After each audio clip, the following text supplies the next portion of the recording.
जिन्हें समाधि ले ली, मैं बहुत रोती थी। पुरानी संगत सबको मालूम है कि मंदिर में कुछ भी नहीं था, छोटा मंदिर बंद हो चुका था। मैं गुरुजी को रोज़ अरदास करके रो रो के सो जाती थी कि गुरुजी अब मैं कहाँ जाऊँ। बड़े मंदिर जाती थी तो 4-5 लोग होते थे, छोटा मंदिर बंद हो चुका था। तो मैं गुरुजी को रोते रोते सो गई। ऐसे गुरुजी आप कहाँ चले गए, मुझे आपकी बहुत याद आती है। अब मैंने किसी मंदिर गुरुद्वारे में भी जाना बंद कर दिया है, मैं कहाँ जाऊँ। गुरुजी ने मेरे को दर्शन दिए और गुरुजी ने मेरे को साक्षात दर्शन दिए। और गुरुजी जब डुगरी गए थे, जो उन्होंने अचकन पहनी हुई थी जब शादी पे, तो गुरुजी उसी ड्रीम में मेरे को सुबह साक्षात दर्शन दिया। ही हग्ड मी। गुरुजी बहुत रो रहे थे और मैं बहुत रोई।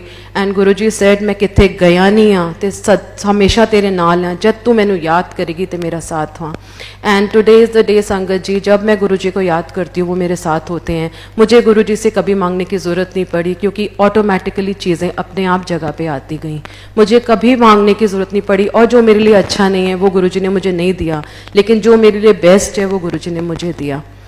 और गुरु उस समय मेरे पीछे एक शब्द चल रहा था, मेरा सुंदर स्वामी जी चलम चरण कमल पक्षारा, वो गुरुजी भी चलाया करते थे। उसके बाद सेकेंड टाइम मैं एक दिन रात को सोते सोते मुझे ऐसे लगा Guruji has given me life 3 times बता के दिए, और पता नहीं कितनी बार उन्होंने मेरे को ज़िंदगी दी। एक दिन मैं मैं अपने मन में सोच के सोई थी कि गुरुजी मेरे को आपसे मिलना है, मुझे आपकी दुनिया देखनी है, मुझे आपसे बातें करनी है।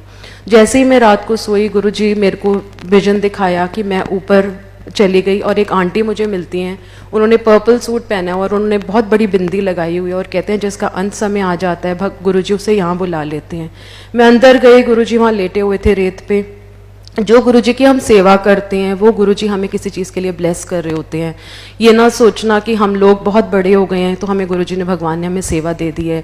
सेवा उन्हीं को बख्शती है जिनको ज़रूरत होती है। और जैसे ही गुरुजी ने मुझे बोला सेवा कर मुक्की मार, और मेरे को हाथ दबाया और कहते हैं तेरी ना थल्ले बत्ती बंद हो गई है, डिसाइड कर ले इत्थे रहना है या उत्थे जाना है। मैंने कहा गुरुजी मेरी बेटियां ठीक हैं? तो कहते हैं हाले तो ठीक नहीं पर मैं देख रही हूँ। Then I land up in some hospital and it's Monday morning. And Monday morning में हर वक्त बड़ा मंदिर जाया करती थी। And this is the second time Guruji gave me life. और बिना बताए उन्होंने मेरे को कितनी बार ज़िंदगी दी है। एंड सर्टन एपिसोड्स विद गुरुजी जो मैं आपके साथ शेयर करना चाहती हूँ। एक बार ये मुझे गुरुजी ने, मेरे को सर्वाइकल की बहुत भारी प्रॉब्लम है, और गुरुजी ने मेरे को ड्रीम में आके मेरे सर्वाइकल पॉइंट्स प्रेस करे, मेरे को पीछे सारी मेरी स्पाइन को प्रेस किया और कहते सीधा चलिया कर, तेनू कुछ नहीं है।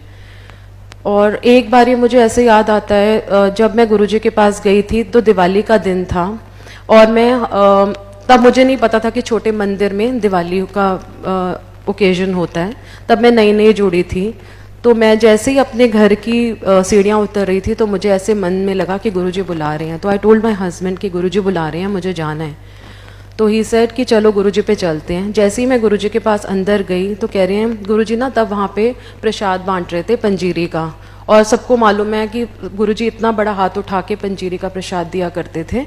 और गुरुजी ने मुझे, जैसे ही मैं पहुँची, गुरुजी कहते एनी लेट आई है, मैं तेरी वेट क्या कर रियासी। प्रसाद दिया और कहते हैं जा हूँ छुट्टी ऐश कर। तो गुरुजी, एंड आई कैन नॉट से my entire life is a सत्संग। एंड रोज़ मेरी ज़िंदगी में ऐसा कुछ होता है जो मुझे पता भी नहीं चलता। हम सब सोचते हैं कोइंसिडेंस हो गया, पर गुरुजी अपनी